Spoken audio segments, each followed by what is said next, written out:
আসসালামু আলাইকুম। এখন একটি কামিজ কাটিং করে দেখাবো 38 সাইজের। প্রথম লম্বার মাপটা দেখে নেবেন। লম্বা এই 38 সাইজের যে যার জামাটা তার লম্বা হবে 43 ইঞ্চি। আর 43 লম্বা হলে 2 ইঞ্চি সেলাই অ্যালাউন্স নেবেন, 45 নেবেন। 45-এ এখান থেকে উপরের অংশ থেকে দাগ কেটে নিব এভাবে। তারপর ফুটের এখানে 7.5 নিব, এখানে দাগ কেটে নেবেন। 7.5 থেকে এখানে 6.5 একটা দাগ কেটে নেবেন। তারপরে বগলের শেপটা এভাবে তুলে নেবেন। বডি যেহেতু 38, এখানে আমি উপরের দুইটা পার্টের 2 বাস, নিচে 2 পার্টের 2 বাস, মোট 4 বাস। এখানে অর্ধেক হবে 38-এর অর্ধেক হবে 9.5। 9.5 একটা দাগ কেটে নিব। এটা হচ্ছে আমার অরিজিনাল মাপটা। 1 ইঞ্চি সেলাই অ্যালাউন্সের জন্য এভাবে দাগ কেটে নিব। তারপর এখান থেকে পেটের এখানে, কোমর বলে পেট বলে যা ইচ্ছা বলতে পারেন, এখান থেকে এটা পেটের এখানে হবে 17-17-এর অর্ধেক হবে 8.5। 8.5-এ দাগ কেটে নিব। তারপর এখানেও 1 ইঞ্চি বাড়িয়ে নিব। তারপর এভাবে দাগ সোজা করে নেবেন।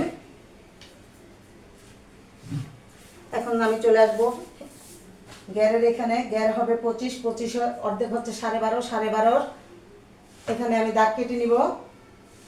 1 ইঞ্চি বা 1 ইঞ্চি সেলাই অ্যালাউন্সের জন্য বাড়িয়ে নিব। এখান থেকে দেখুন, এখান থেকে শেপটা তুলে নেবেন এভাবে।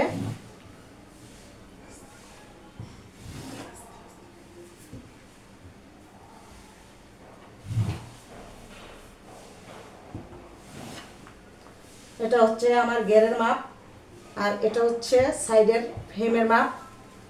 আর এখন আমি যে মাপটা নিব সেটা হচ্ছে ফাড়ার এখানে সাইড ফাড়া, যেটা কেউ কাঁধের থেকে নেয়। কাঁধের থেকে নিলে আমার এখানে হবে 20.5। আর যখন আমি এই বগলের এখান থেকে নিব তখন হবে 13.5। এই যে এখানে এই ফাড়ার এখানে সাইড ফাড়াটার এখান থেকে এখানে যে মাপটা আছে বডিতে আছে 9.5, এখানেও ঠিক 9.5 থাকবে। এই যে এখানেও ঠিক 9.5 একটা দাগ কেটে নেবেন। শেপটা উঠানোর জন্য বারবার বলছি, স্কেল যে ব্যবহার করবেন খুব সুন্দরভাবে ব্যবহার করবেন। এই দাগগুলো খুব সুন্দর করে দাগ কেটে নেবেন। তারপর গলায় চলে আসবেন। গলার কাটিংটা হচ্ছে এখানে গ্যাপটা হবে 2.5 ইঞ্চি। 2.5 ইঞ্চিতে এইভাবে দাগ কেটে নেবেন। সামনের গলা যতটুকু হবে, বড় হবে, ঠিক ওই অনুযায়ী আপনারা দাগ কেটে নেবেন। এই যে এখানে এটা বক্স হবে, এটা 5.5 ইঞ্চিতে দাগ কেটে নিলাম। এটা যেহেতু বক্স হবে, তাহলে বক্স বা স্কোয়ার যাই বলেন না কেন, এটারে এভাবে দাগ কেটে নেবেন। তারপর পিছনের যে গলাটা, সেটাও উপরের পাটির থেকেই দাগটা কেটে নেবেন। পিছনে যেহেতু ছোট হবে, আমি 3-এ একটা দাগ কেটে নিলাম। দেখুন 3.5 হবে পিছনের এটা, এভাবে দাগ কেটে নেবেন। তারপর সর্বপ্রথম আপনারা পিছনের গলাটা সামনের গলা কাপড় সহ এভাবে কেটে নেবেন। এখানে একটু অ্যাঙ্গেল করে কেটে নেবেন। সামনের গলাটা কাটার জন্য এভাবে হাতটা নিচে দিয়ে সামনের পাটটা উঠিয়ে এভাবে কেটে নেবেন।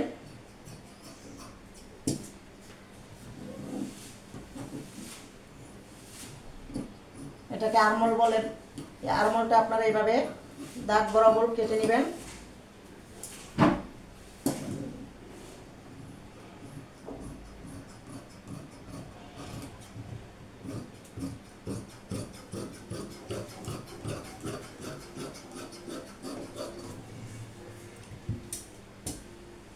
এখানে টিক চিহ্ন দিয়ে নেবেন এভাবে। এই ফাড়ার এখানে, পেটের এখানে এভাবে একটা টিক চিহ্ন দিবেন। এখান থেকে যে আমার সেলাইটা শুরু হবে, এখানেও আপনারা একটা টিক চিহ্ন নিয়ে নেবেন, এটা সেলাই করতে সুবিধা হয়। তো এটা হচ্ছে সামনে পিছনে উভয় পাটের আমি এখানে বগলের শেপটা এভাবে উঠেছি। বগল বলেন বা আরমোল বলেন, যাই বলেন। আর ওই সামনের এই আরমোলের শেপটা উঠানোর জন্য এভাবে আপনারা আবার দাগ কেটে নেবেন। এখানে যদি কম বেশি কাটেন, যদি বেশি কাটেন তাহলে এই যে শেপটা, এই গলার থেকে এই শেপটা টান লাগবে। আর যদি কম কাটেন তাহলে কুচকিয়ে থাকবে। আমি এভাবে ভাঁজ দিয়ে নিয়ে ঘুরিয়ে একটু সুবিধার জন্য দেখুন, এই সামনের পাটটা এভাবে হাত দ্বারা উঠিয়ে তারপরে এই শেপটা তালপাটটা এভাবে কেটে নিব। এটাকে তালপাট বলে। এভাবে কেটে নেবেন। গলার পট্টিগুলো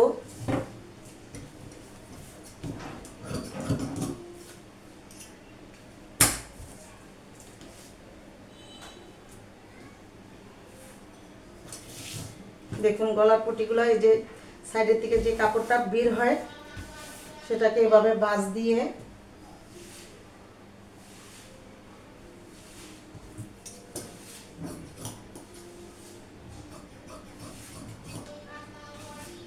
এভাবে কেটে নেবেন।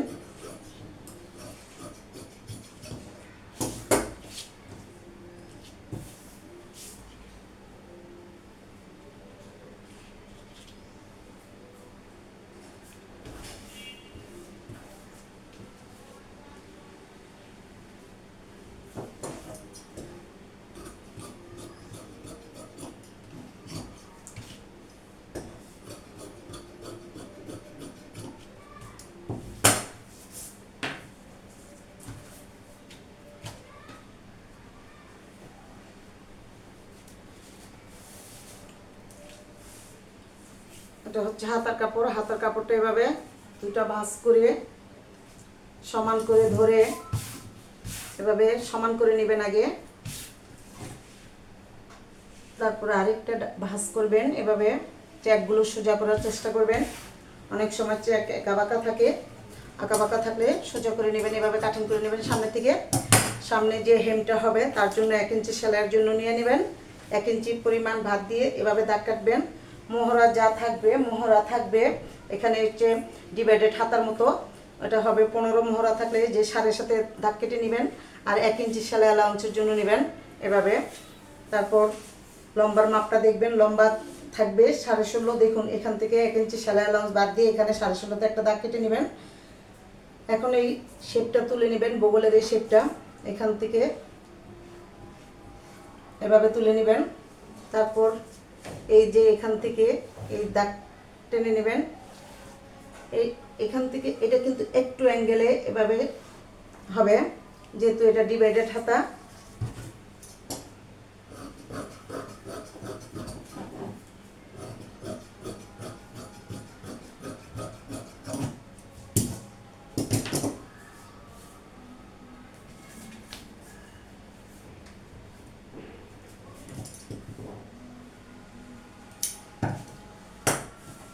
আমার এই কামিজটি কাটিং করা শেষ হয়ে গেল।